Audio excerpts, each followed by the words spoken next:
በጳጳሱና በበሬው ሻኛ ፊት ለፊት ያለውን እንትን ተመልከተው። በጳጳሱና በበሬ ሻኛው ፊት ለፊት ያለውን የጠመጠመ አልሸባብ በደንብ ያው ልክ ይላል እስላሞቹ ጋር እንትን ያሉት ማለት ነው አልሸባብ። ስለዚህ እነዚህ ሰዎች ስርዓቱን ነው የመደበላቸው እና መንገድ ጀመሩ። አቡነ ጎርጎርዮስንና ማነው ስሙ አቡነ ጎርጎርዮስንና አቡነ የሀገረ ስብከቱ ሊቀ ጳጳስ ያገኙት አቡነ ኤልሳዕ ሶደሬ አካባቢ አዋሽ አካባቢ ነው ያገኟቸው። እዛ ቆመው የጠበቋቸው። ከዛ ነው የሄዱት። ተመልከተ ወደዛ በአቡነ ጎርጎርዮስ ጺም ወደዛ ሄድና አምጣው ዙም አድርገህ አሳያቸው። ሂድ ዝቅ አድርገውና አምጣው አምጣው። አልሸባብ ማለት ይሄ የኦሮሚያ ፖሊስ አልሸባብ የሆኑ ሰዎችን የመደበላቸው። ወደዚህ ስታመጣው ወደዚህ ከጳጳሱ ጀርባ ስታመጣቸው ፓትሮሉ ላይ የተመጠሙትን በአጠቃላይ ተመልከት። አልሸባብን የመደበላቸው መልካቸው የማይታወቅ መነጽር ያደረጉ አውሬ የመሰሉ ጸረ ኦርቶዶክስ የሆኑ ኃይሎችን የመደበላቸው። አብረን ነው የምንሄደው፣ ተመድበናል፣ ጠብቋቸው ተብሏል አሉ። ኦኬ መልካም እንሂድ ብለው አብረው ነው ተያይዘው የሄዱት ማለት ነው። አብረው ተያይዘው ጉዞ ጀመሩ። ነገር ግን በቀናው መንገድ ላይ መሄድ አልፈለጉም። ገና ከዛው ነው የሚጀምረው። በቀናው መንገድ ላይ መሄድ አልፈለጉም። መርቲ አካባቢ እንደደረሱ ወደ ስንት 100 ኪሎ ሜትር በሚወስድ መንገድ መምራት ሲጀምሩ ሀገሩን የሚያውቁትና የሚያስተዳድሩት አባቶች እንዴ መጀመሪያ ቀድሞ መኪናውን አስቆሞ ወዴት ነው የምትወስዱ? የምንሄደው አሰኮ ነው። አሰኮ ደግሞ በዚህ ጋር ነው። በዚህ መንገዱ ይሄ ነው። ወዴት ነው በዚህ የምንሄደው? ኦኬ መንገድ ስተናል እንዴ? አዎ አይ ጂፒኤሳችን የሚያሳየን በዚህ ስለሆነ እንዴ መንገዱን እኛ እናሳያችሁ፣ እናንተ ማጀብ ከሆነ እኛን ተከትላችሁ ነው መሄድ ያለባችሁ በማለት ጉዞ ይጀምራሉ። ከዚያ ልክ እንግዲህ መርቲ አቦምሳ እንደደረሱ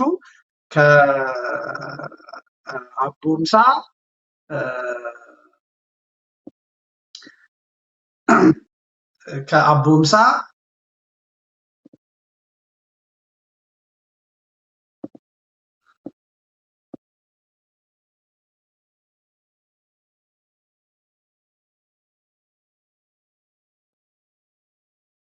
ተፈናቅለው ከተማ ውስጥ የተከማቸ ህዝብ አለ። አባቶች መጡ ሲባል ጥቁር ልብሳቸውን እንደለበሱ ባሎቻቸው ጨርሰዋል። የዋሃቢ ዋነኛ ስራው ወንዱን መጨረስ ነው። ይሄ ደግሞ በገዳ ስርዓት የተፈቀደ ነው። በኦሮሞ የገዳ ስርዓት ዋነኛ ስራው ዘር እንዳይቀጥል ማድረግ ነው። ከዛ ሴቶቹን መማረክ ነው፣ ሴቶቹን ማግባት ነው። ሴቶቹን ያገባሉ። ወንዶች ግን ህፃንም ይሁን ትልቅም ይሁን ይገደላል። ለባርነት የሚፈልጉትን ደግሞ ብልቱን ሰልበው በፊት ግንባር ላይ ያደርጋሉ ማለት ነው። ይሄ እንግዲህ የታሪክ ተመራማሪዎቻቸው ጭምር ሲሄዱበት የነበረና ሲያስረዱት የነበረው ነው። እና እነዚህ ሴቶች በሙሉ ብታመጣላቸው ጥሩ ነበር ቢያዩት። አባቶቻችንን ጠበቋቸው። ነገር ግን አይ አንገባም፣ በጊዜ አሰኮ ደርሰን መምጣት አለብን ብለው ወደ አሰኮ ጉዞ ይጀምራሉ ማለት ነው።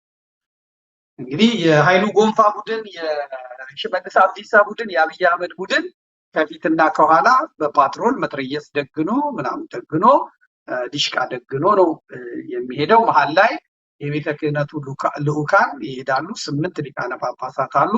እነዛም በየመኪናቸው ሆነው ጉዞ ቀጠለ። የተያዘም ደግሞ የእርዳታ ስለነበረ እነዚህን አይደለም እልክልሃለሁ፣ እነዚህ የተፈናቀሉት ናቸው ወንድም ማለት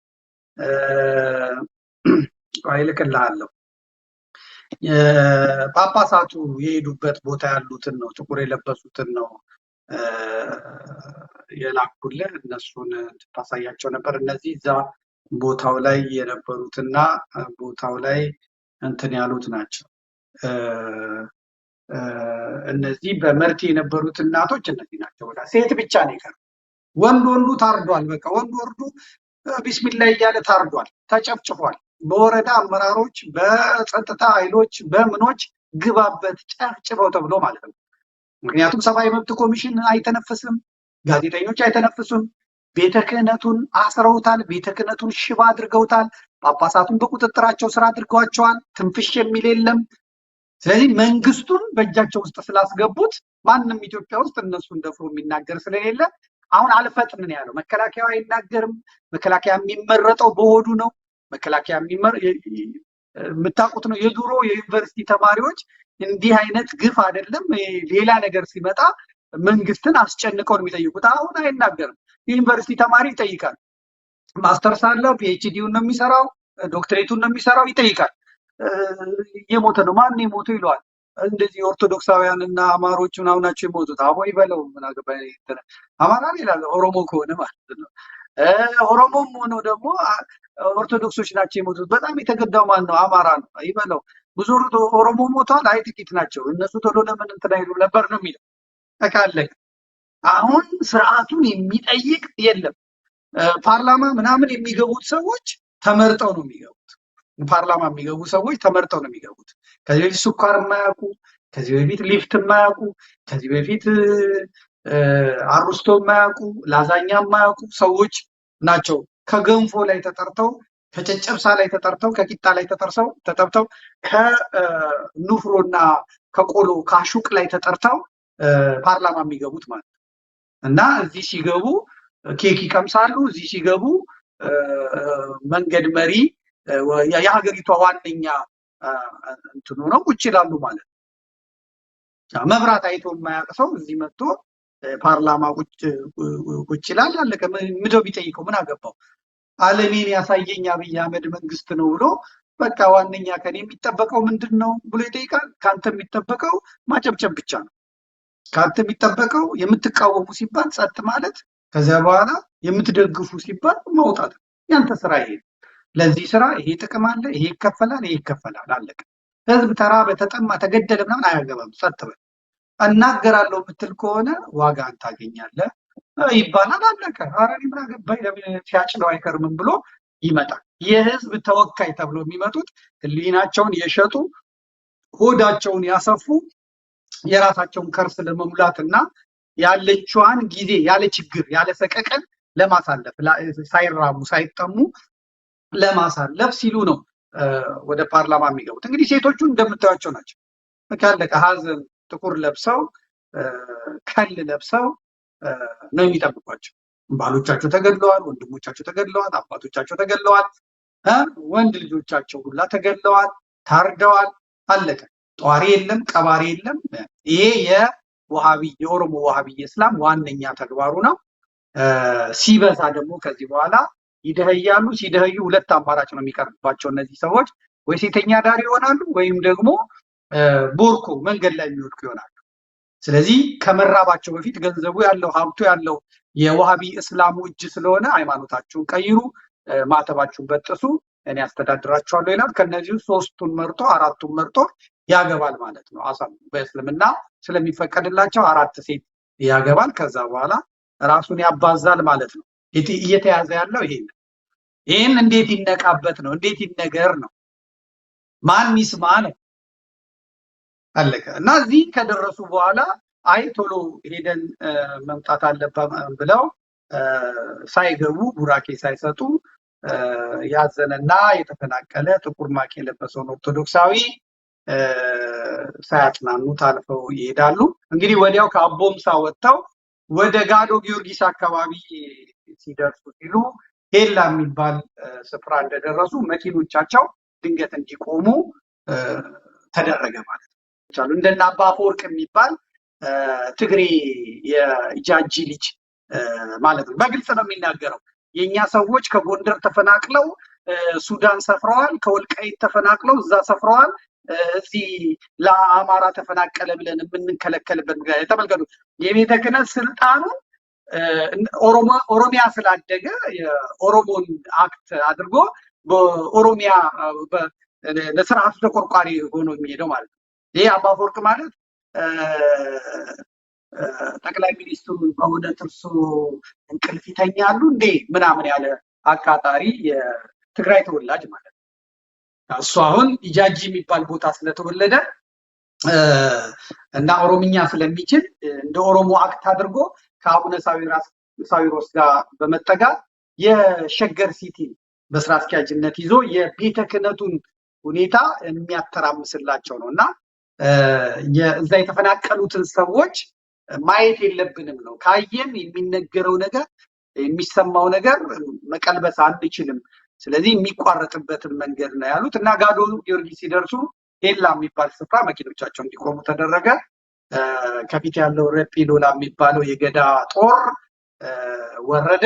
ከዛ አባቶችን ውረዱ አላቸው። እንግዲህ ከፊታችን ከላይ ከቤተ መንግስት የመጣ ትዕዛዝ አለ ከመንግስት። ይሄውም የሸኔ ጦር በዲሽቃ በምናምን ተሰብስቦ መንገድ ዘግቶ ነው ያለው። ስለዚህ በያዝነው ኃይል ያንን ኃይል ማስለቀቅ አንችልም። ማስለቀቅ ስለማንችል መሄድ አንችልም፣ መመለስ አለብን ብሎ ይላሉ። ምክንያቱ ምንድን ነው እንዴ? ጦሩ መኖሩ ከታወቀ እንዴት ታወቀ ሲባል በራዳር እና በእንትን ነው የደረሰን፣ መሄድ አትችሉም፣ መንግስት አይቷቸዋል እና ያጠቋቸዋል ብሎ አላቸው። ይሄ በራሱ ሌላ ጥያቄ የሚያስነሳ ነው።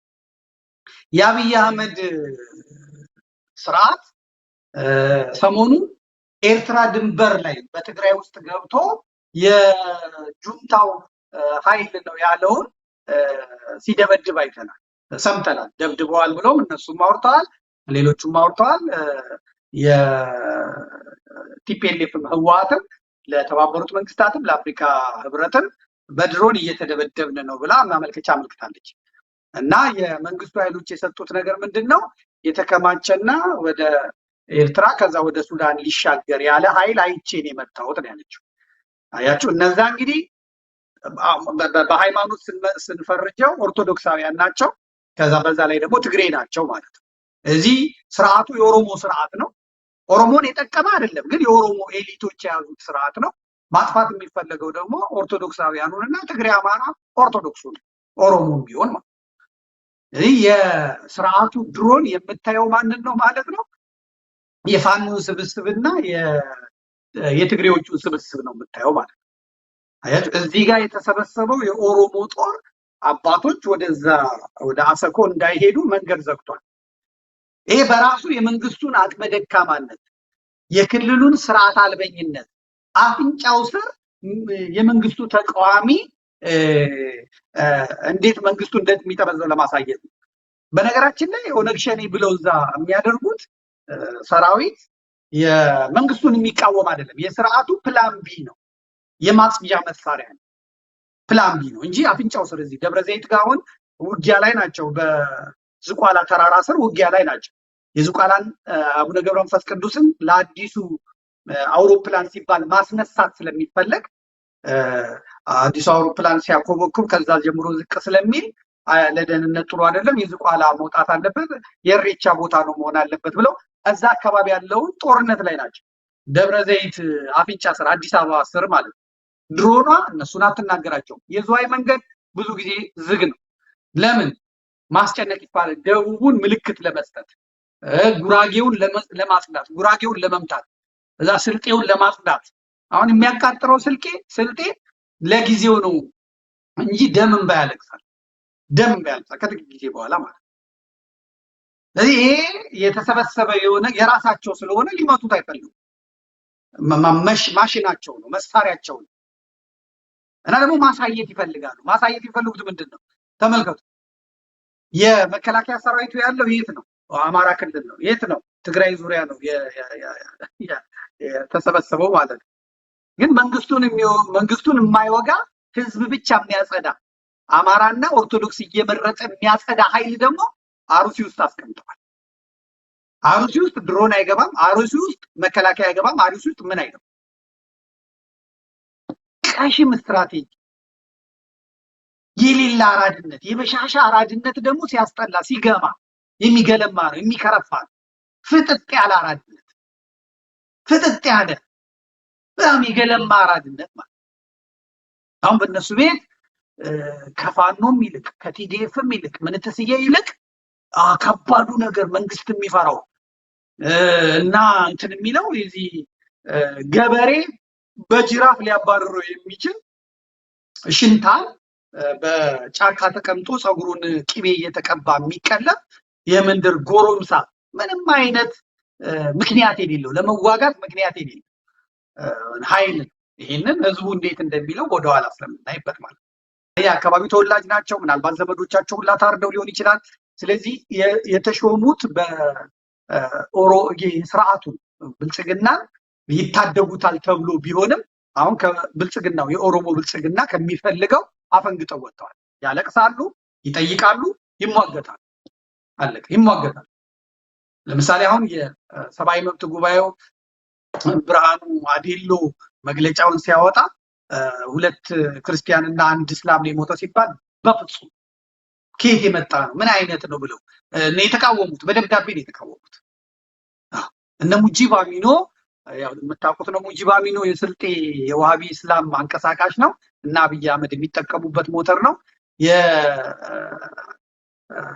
የሬድዋን ሁሴን ተላላኪ ነው። የደህንነት ሚኒስትሩ ምንድን ነው ያለው? ለሐሰተኞች ህመም ይሆን ዘንድ ሼር ይደረጋል። ሐሰተኞቹ ማን ናቸው? አቡነ ኤልሳ ናቸው። ሐሰተኞቹ የአሩሲ የምስራቅ አሩሲ ቤተ ክህነት ነው።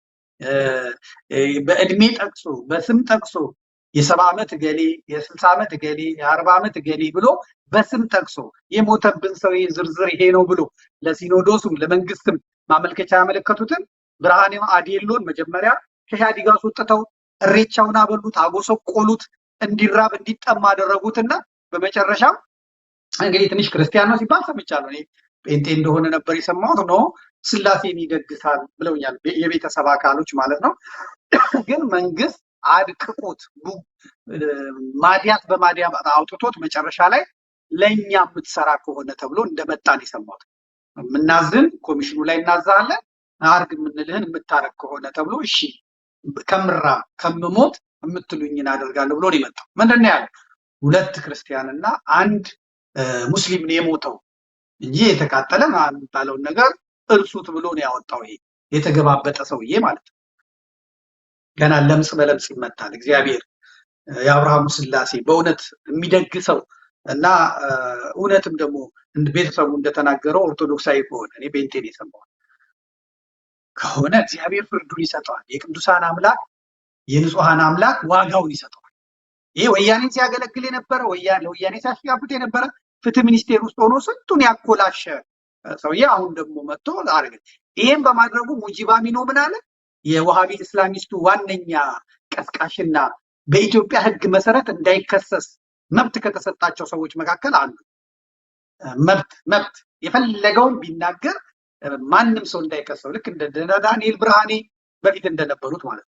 ስለዚህ አባቶቻችን ያወጡትን መግለጫ የሀገረ ስብከቱ ያወጣውን መግለጫ ሐሰተኞች አለ ህመም ይሆን ዘንድ እውነታውን ሁሉም ያውቅ ዘንድ ሁሉም ይረዳ። በአሩሲ ዞን 2 የክርስትናና የእስልምና ተከታይ ናቸው የተገደሉት። ኢሰማኮ በቃ የሞተ የለም የተጨፈጨፈ የለም። ኢሰማኮ የሚለውን ስሙ። ጮቤ ነው የሚረግጡት በሞተው ሰው እንኳን። እንግዲህ ግፊው ከማን ነው? የሀገረ ስብከቱ ሟርሾ ነው። ጳጳሳቱ ውሸታሞች ናቸው። በዚህ መጠን መዋረድ፣ በዚህ መጠን መሰደብ። እንግዲህ ይሄ በመጅሊስ ውስጥ ቦታ ያለው ሰው ነው። የህዝብ ግንኙነት ኃላፊ ተደርጎ ተሹሞ የነበረ ሰው ነው። ግን ጊዜ የሰጠው ቅል ደግሞ ድንጋይ ይሰብራል እና በዚህ ጊዜ ወርደው ነገሯቸው። እንመለስ በቃ ተመለሱ አሏቸው። አሁን አቡነ ኤልሳ ገፍቶ መሄድን እና እንሂድ በሚለው ክርክር ሲያበዙ እና አባ አፈወርቅ እና ደግሞ ሌሎች የቤተ ክህነት የመምሪያ ኃላፊዎች ሌሎችም አሉ። እነሱ ደግሞ በፍጹም መሄድ የለም መንግስትን መስማት አለብን፣ አደጋ አለ እየተባለ ብንሄድና አደጋ ቢደርስብን የምንጎዳው እኛ ነን፣ መንግስትም ኪሳራ ይደርስበታል።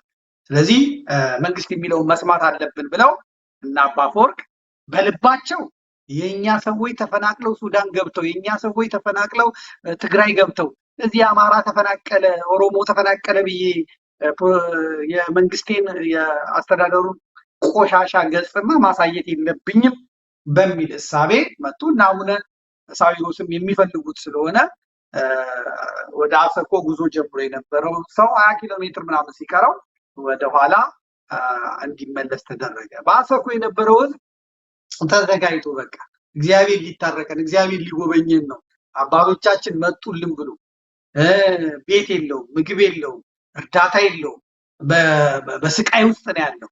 ግን ደግሞ መስቀሉን እናገኛለን ቡራኬ እናገኛለን ብለው ነው ደግሞ ወደ ትንሽዬ እህል ይዘውላቸው ሄደዋል። ብርድ ልብስም ይዘውላቸው ሄደዋል። ያችንም እናገኛለን ብለው ነበረ በጉጉት ይጠብቋቸው የነበረው። ስለዚህ ያ ማቅ የለበሰ ጥቁር የለበሰ ህዝብ ቆሞ እየጠበቃቸው አላገኙትም፣ ወደኋላ ተመልሰዋል ማለት ነው። እና ከዚያ የመጡት የት ነው? እነዚህ ጥለዋቸው ወደ ሄዱት ወደ እነዚህ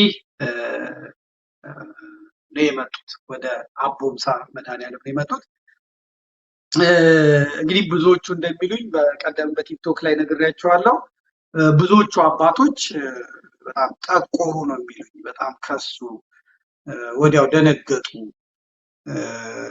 እና መንገድ ላይ በጣም ስናያቸው ትንቡክቡክ ያለ ፊት የነበራቸው ሰዎች ሜካፕም ሊሆን ይችላል፣ ቅባቱም ሊሆን ይችላል፣ እንደዛ ያማምሩ የነበሩት ብፁዓን ሊቃነ ጳጳሳት እጅግ እጅግ እጅግ ጠቆሩ፣ በጣም ከሰሉ እና የሚሆኑትን አጡ። ድንጋጤያቸው እጅግ ያስታውቅ ነበረ ነው የሚሉኝ። ሲመጥቆራቸውን እናንተም አይታችሁ ማረጋገጥ ትችላላችሁ። ጭው ብለው ነው የሄዱት። እንግዲህ እንዲህ ከሆነ በኋላ ወደ ተመልሰው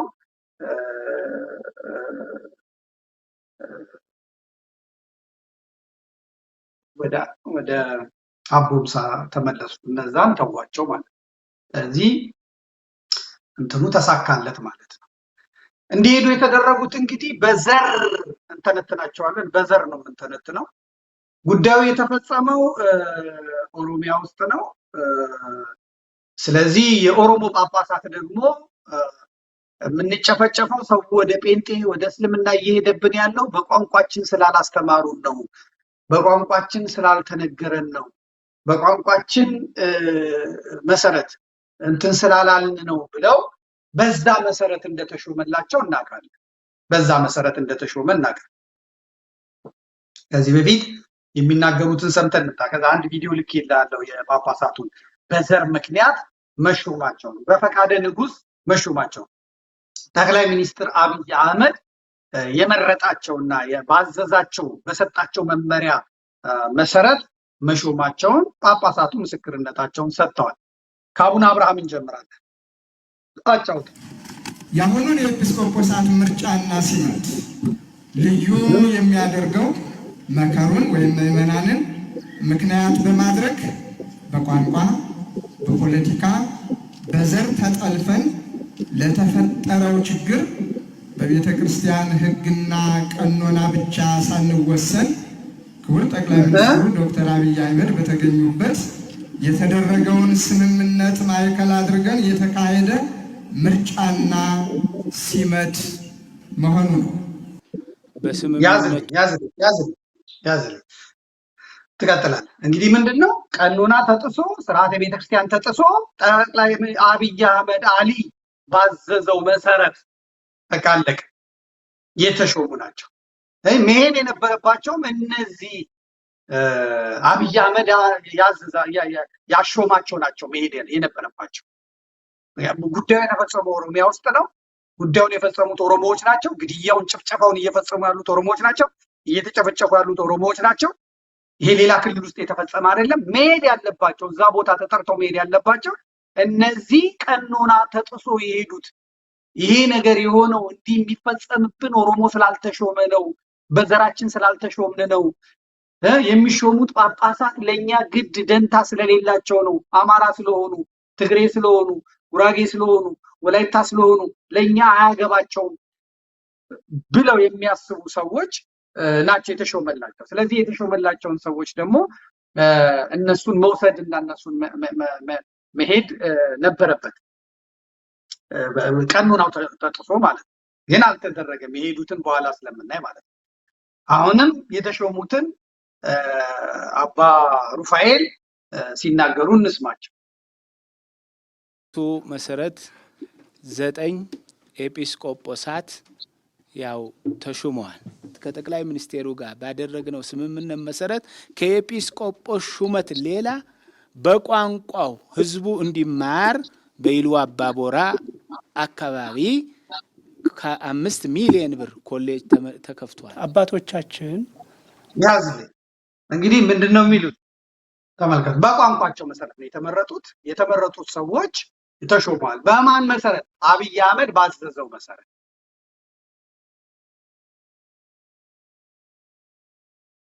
አብይ አህመድ ባዘዘው መሰረት ማለት ይሄ ደግሞ የሚያስወግዝ ነው። ይሄ ደግሞ ትልቅ ጥፋት የሚያመጣ ነው። ምክንያቱም ራሳቸው አቡነ ሩፋኤል የተሾሙት የጋምቤላ መንግስት ለሲኖዶሱ ደብዳቤ ጽፎ ነው ይሄን ሰውዬ ሾማችሁ ካላካችሁልን ሌላ አዲስ ሰው ልካችሁ ብታመጡ ከጊቤ ወንዝ ቢሻገር ውርድ ከራሳችን በቃ ይሄን ሰውዬ ወደዛ ብለው ነው የሾሙት ማለት ነው። ሲኖዶሱም ተቀብሎ ነው ያደረገው። ምክንያቱም በወቅቱ በጋምቤላ ብዙ የትግራይ ሰዎች ኢንቨስተር ሆነው እዛ ስላሉ ለነዛ ኢንቨስተሮች የሚመቹት አቡነ ሩፋኤል ስለሆኑ ያኔ አባ ተክላይ ማለት በእናት ትግሬ ናቸው፣ በአባት ጎንደሬ